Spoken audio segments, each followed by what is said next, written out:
And so, have you been surprised that I haven't spoken yet about the vagal nerve? I actually really wanted to offer all of these other parts because our vagus nerve is absolutely linked to every other video that I have described. And of course, know that these videos are just a really small opening of a window, just an opening of a perspective, a seeding of some information, and there is a vast amount more that I could say on each and every topic. The vagal nerve, vagus nerve, is a very, very important nerve to know about. A lot of people have never heard about it, and perhaps you have. But if you have, just let's listen with fresh, open ears, and perhaps you'll learn something new. So, it is the longest of our 12 cranial nerves, and in fact, unlike the rest of our cranial nerves, it's really the one and only nerve that has lots of different supplying and information coding to a whole lot of other structures in the body. Most of the other cranial nerves are much more cranially based. And so the vagus itself is a term, it's a Latin term that means wandering, and literally the vagal nerve does wander through our whole body. So from where it moves out of the back of the brainstem, we have got aspects that move through parts of our ears, back of our throat, tongue. There is information coming from our skin as well, and then down through our thorax, and then into our abdomen, and it's listening to our heart rate, like the rhythm of our heart. It's listening to our breath rate. It's listening to all of the microbiome information that's in here, as well as the information that's coming through from all of the different hormones and enzymes and neurotransmitters. It is listening to the pH that is available. It is listening to how much glucose is available. It's listening to the availability of our resources. And this is what's so powerful, because the vagal nerve has all of this information that's actually coming up to the brain. Around about 80 to 85% of the information from the vagal nerve is afferent, meaning it's coming up to the brain. So there's a lot more messaging coming from inside you up to the brain than the brain's actually sending down. And I don't know if you've ever heard this, but our enteric nervous system, like our gut-based nervous system, has been called our second brain for a very particular reason, because it is independent of the brain as much as it's working interdependently with all of our other systems. It can make its own decisions, and it's listening to, it's creating its own little zone in here where it doesn't need input from the brain to decide what's going to happen. And when our cell division process was happening in the embryonic stage, our enteric nervous system and our vagal nerve divided from the same cell lineages. So there is complex interactions that science still doesn't even understand or can't even quantify at this stage. Yet science does recognize that they don't know enough about the physiology of the vagal nerve.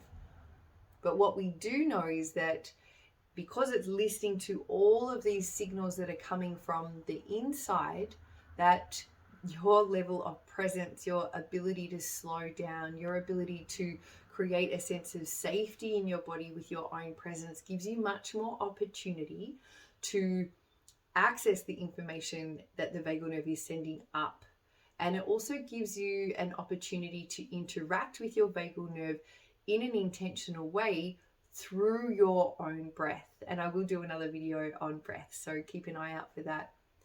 But your ability to interact with your heart rate and your heart rhythm through your breath, your ability to interact with your release of stress hormones through the way that you are touching your skin, and through your breath, and through your mindful awareness of your current moment rather than, echoes of the past or projections into the future, all make a really big difference to the vagal nerve.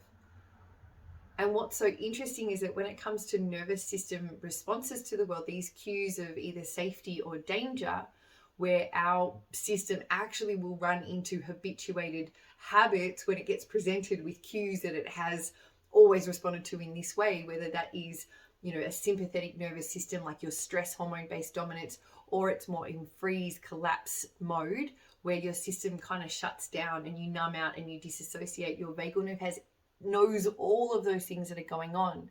And in fact, your vagal nerve can move you into freeze, you have no conscious control of these processes because of the information that the vagal nerve is listening to in here.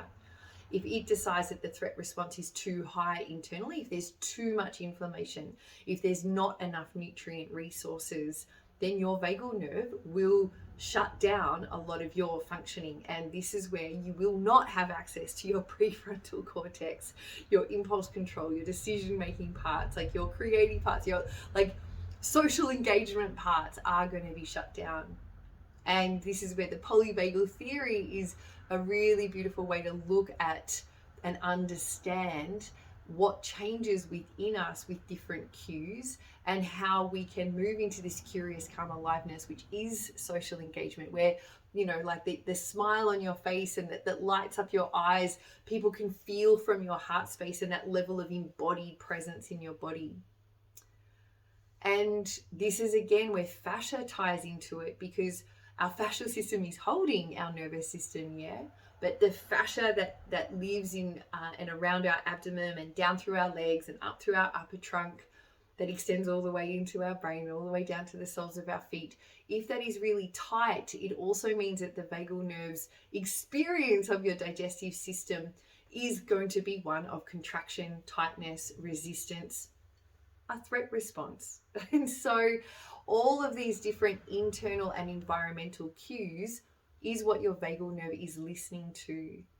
And so some of the practices that I have found incredibly helpful to get more access to my vagal nerve, to get more access to the safety in my nervous system, and to help really embed that as my new level of norm, has been working with my breath, has been doing things like chanting, making a VOO, V-O-O sound over and over, because our vagal nerve is listening to the vibrations that are moving through our eardrum, also through the tongue and the back of the mouth.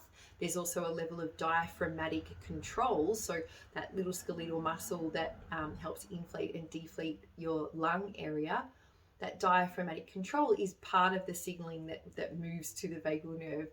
Again, creating cues of safety, because if you truly were in a fight or flight mode, if you truly were running away from something dangerous or removing yourself immediately from a threatening environment, you wouldn't be stopping to do a VOO. You wouldn't be stopping to control your breath. You wouldn't be stopping to create an intentional awareness of your surroundings that allow you to orient really clearly and deeply to your immediate environment. You know, when you are in true flight or fight mode, you know, you're focused on the pathway of escape. You're the pathway to get out of the situation that you're currently in. And so your sensory input changes because of that. And yet when we gift ourselves these moments of like, here I am now, and you can do some regulatory work on your breath rate, your breath rhythm, your body will respond in turn, and it will give you more access to different parts of you because you are creating that level of safety. I hope that this makes sense. And this is where the physiological support for your vagal nerve is really important. This is where like cleaning up the microbiome and optimizing it for you, for your unique microbiome signature. This is where ensuring that the compartments of your digestive tract are working really well, and the specifics that you might need to get you there. And everyone's going to have different specifics. This is where that your nutritional levels are super, super important, and looking at underlying excesses or deficiencies is going to be a vital part of your process. That's certainly been my experience as a practitioner. And there are some specific nutrients that really look after our nervous system, or that can contribute to making it feel heaps more dysregulated.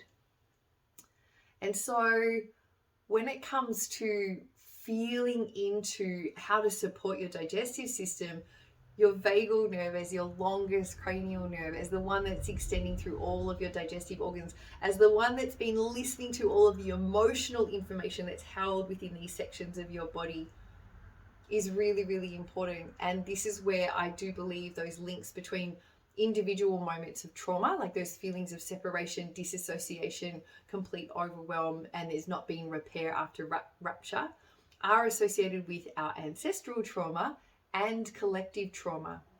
And so when we're really in survival-based patterns, our vagal nerve has so much choice over that, because it's our vagal nerve that's talking to all of the other areas in our brain and listening to those cues of what's the pH like, what's the nutrient level like, what's the inflammation level like, what's the breath and the heart rate like, is this too much, do we need to go into complete overwhelm, which means shutdown and disassociation, do I need to kind of get my spirit out of my body in this moment, like is this being too much for too long, or do I have, this is happening too much too fast, or I've had too little resources for too long.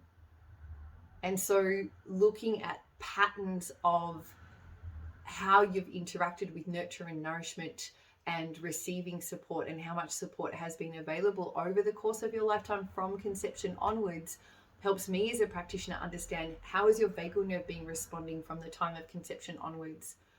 I like my experience of, my incoming at life, like I was born in a bracing pattern, I was born in a survival pattern, like I was born in an environment that didn't feel particularly safe for a little baby, and that's not an uncommon story.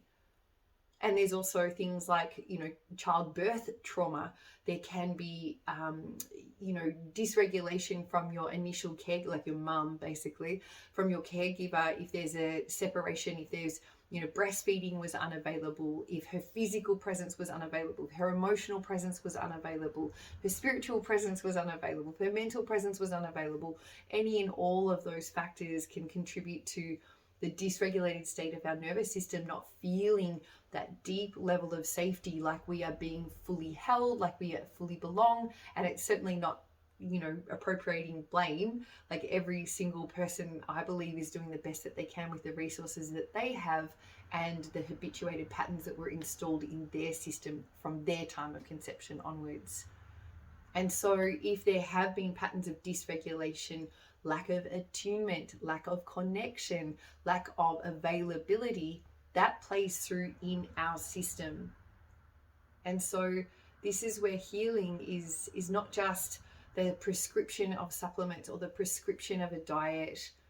That is part of it. And yes, you can get results with those things. However, if you are looking to really deeply address the underlying root causes so that you don't continue to manifest other physical symptoms as you go on living in your timeline of your particular life, then unpacking and unraveling and releasing what's been held as messages of events and experiences through your vagal nerve and through all of these different organs that it continues to touch and listen to and gather information from and share with your whole body is a really important factor. And I hope that you feel that, and I would love to share more with you about that as we go on this journey of learning together. Thanks so much for listening, and I look forward to sharing more with you soon.